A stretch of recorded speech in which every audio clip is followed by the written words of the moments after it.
Take control in any situation, whether it's challenging an unknown person, responding to a medical emergency, or evacuating during a fire alarm. If you're not in control, you're not doing your job. This guide is here to prepare you for incidents you will face and teach you what to do, when to do it, and how to do it. Disclaimer: this is a general guide. Always follow applicable laws, post orders, and company policies in that order. It's late afternoon at a private office building. You see someone trying to push through a door labeled "Authorized Personnel Only." They notice you and casually walk away. What do you do? 1. Observe and watch their behavior from a distance. Are they acting nervous or hurried? Confirm the area is restricted. Check signage or your post orders. 2. Approach. Stay calm and professional. "Hello, I'm Officer Johnson with security. Can I help you?" If they claim to have access but can't provide credentials, remain firm. "This is a restricted area. Without proper ID, I need you to step back." 3. Escalate. If they refuse to comply, notify your supervisor or dispatch immediately. Keep them in sight if it's safe, but never physically block or detain unless authorized and empowered to by your training, equipment, and site policy. 4. Document and record everything: their appearance, behavior, and actions taken. A detailed report protects both you and the organization. Pro tip: using a calm, clear introduction establishes authority and diffuses tension early.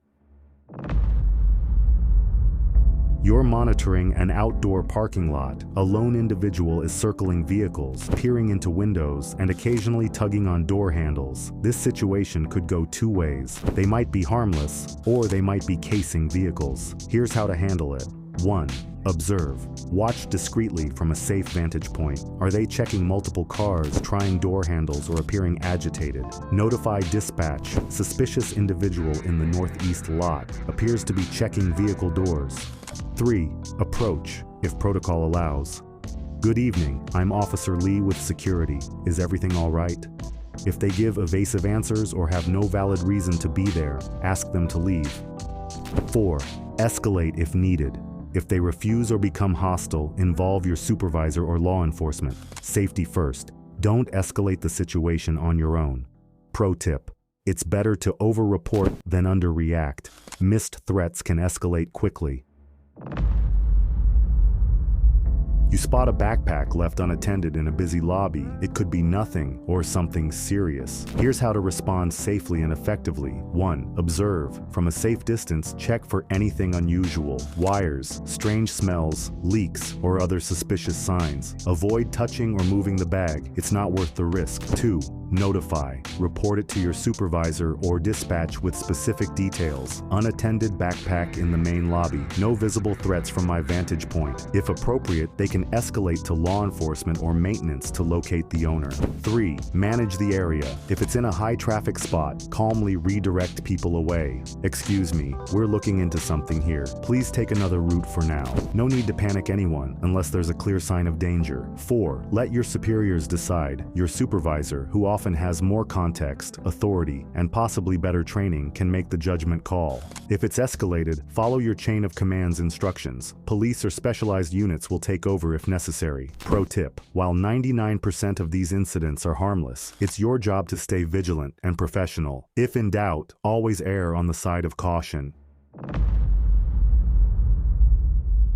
You're patrolling when you see someone collapse in the hallway. What do you do in a life or death situation? Follow the 3 C's to respond to medical emergencies. 1. Check. Look for hazards like spilled chemicals, loose wires. Assess the person. Are they breathing, conscious, or bleeding? 2. Call. Dial 911 immediately and notify your supervisor. Medical emergency on the 2nd floor. Individual collapsed. 3. Care. If the person is conscious, ask for consent. "I'm trained in first aid. May I assist you?" If they're unconscious, start CPR or use an AED if they are not breathing and you're trained to do so. 4. Document. After EMS arrives, record the timeline, actions taken, and names of responders for your report. Pro tip: know the locations of first aid kits and AEDs on your site. Time saved can mean a life saved. Two individuals are fighting near your post, and bystanders are panicking. Stay calm and prioritize safety. 1. Assess. Is there a weapon involved? Can you intervene without putting yourself at risk? 2. Call for backup. Physical altercation near the main lobby, requesting law enforcement and additional security. 3. De-escalate, if safe. Approach from a safe distance and use a firm, clear voice. Stop. I'm Officer Smith with security. The police are on the way. Stop fighting. 4. Aftermath. Once the fight ends, check for injuries, call EMS if needed, and gather witness statements. Pro tip. If your policy forbids physical intervention, focus on containing the situation and calling for help.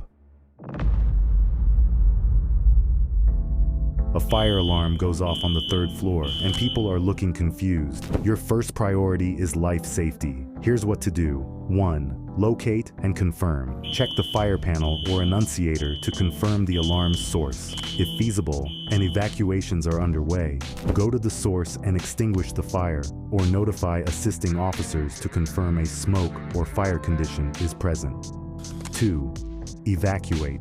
Regardless of whether smoke or flames are visible, ensure evacuation is in progress immediately. Fire alarm. Please proceed to the nearest exit. Guide occupants firmly but calmly to assembly points. 3. Assist responders. When firefighters arrive, direct them to the alarm's location and confirm floor clearances. 4. Document. After the all clear, record actions taken, times, and any challenges faced for your report. Pro tip. Alarm scenarios rarely go perfectly. Your calm direction can save lives. A group of teenagers enters a library, shouting and disturbing others. Here's how to handle disruptive behavior effectively. 1. Introduce yourself. I'm Officer Carter with security. Please lower your voices. People are trying to study. 2. Set clear boundaries. If you can't keep it down, you need to leave. 3. Follow through. If they refuse, call for backup or law enforcement. Never make empty threats. Credibility matters. Pro tip. Put the dispatcher on speakerphone when making the call for a police response. This lets them know you are not bluffing. Security work is about preparation, awareness, and action. Stay calm, follow policy, and document everything. Like, subscribe, and be safe.